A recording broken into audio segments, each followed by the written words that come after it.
Hey guys, welcome back to the channel, DIY Jeepers. Today we're going to be doing an install of an AFE Stage 2 cold air intake on this 2013 JK Rubicon.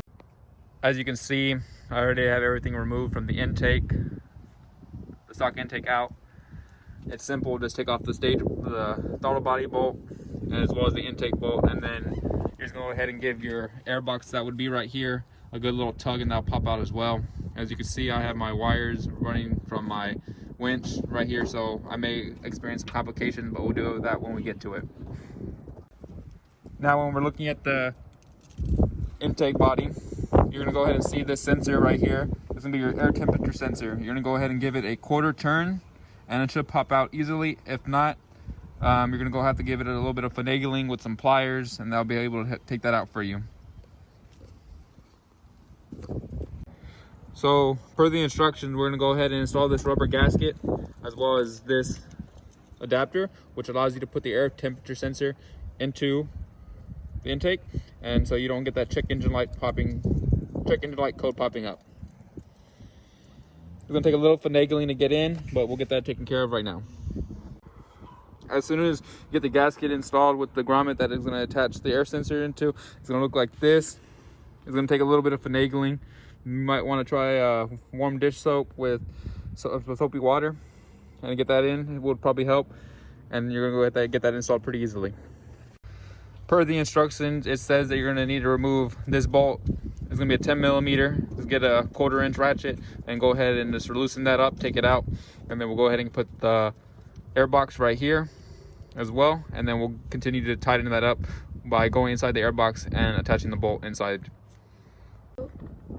Okay, so now once you've completed putting the gasket inside the air intake manifold, you're going to go ahead and put your air box back into its position. You're going to go ahead and reuse the same bolt that you took out, and you're going to go ahead and go inside and try to manage it inside.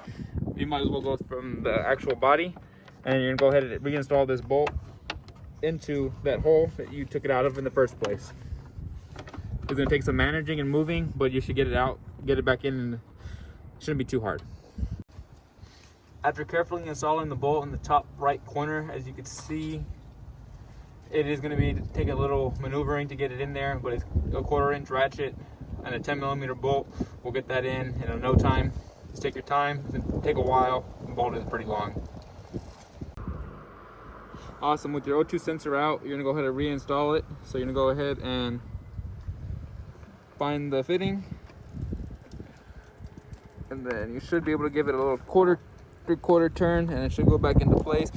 Just make sure you line it up correctly first, and then that'll be your only problem until you're able to get it correct. O2 sensor installed. Awesome. Awesome. Now you're gonna go ahead and take your air filter out. I have the Momentum GT. There's two other iterations of it. One's more for off-roading, and then there's another one that I can't remember. It's their dry version, but I went with the GT because to me it had the most performance that I needed, and I'm ordered the off-roading one as well. I'm gonna install that one later. So you go ahead and attach it to your intake, and then you're gonna go ahead and get a 10 millimeter bolt and tighten up this clamp, and you'll go ahead and insert this into your air box over here, and you'll tighten that up as well with another clamp. Awesome. So I do apologize, I made a mistake. This bolt right here is going to be 11 millimeter bolt, and it's not a 10 millimeter. This is going to be how it looks when it's fully attached together. Now you'll go ahead and insert this end into the intake box, and then you're going to go ahead and include their provided air hose, and then there are 2 T-clamps on this end to tighten it down to the throttle body, and you'll be good to go. Now you're gonna go ahead and attach the provided plastic hose that they include with it to this part. So you're gonna go ahead and just attach it. Make sure it's on there, and then you're gonna go ahead and remove your other hosing that would attach to this blue dot, and then you're gonna go ahead and correct it like that. And from there, you're gonna go ahead and insert the air intake and finagle it in, and then you'll go ahead and almost finish up the install right there. After further evaluation after trying to install this. You're gonna have to not assemble the air filter on the intake manifold, and you're just gonna go ahead and install it into the actual box. You're gonna go ahead and get the big clamp and the medium-sized clamp, and you're gonna clamp those down inside. And then you're gonna go ahead and attach your plastic throttle body fitting to this with the 2 clamps over here as well, and you're gonna maneuver the body into the hose and fittings right now. Awesome. So after you tighten all the clamps, you can position them. Awesome. After you tighten all the clamps down, you're gonna go ahead and finish the install. I personally chose to keep the orientation of the clamps this way instead of putting them out in the instructions, putting them up and down. I chose to keep them this way because they're easier for me to attach to.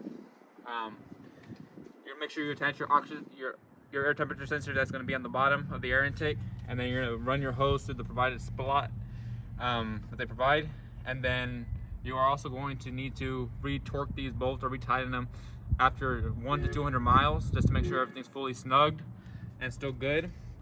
I'm choosing not to opt in with this plate with the AFE badge on it that goes right in front of your power steering fluid.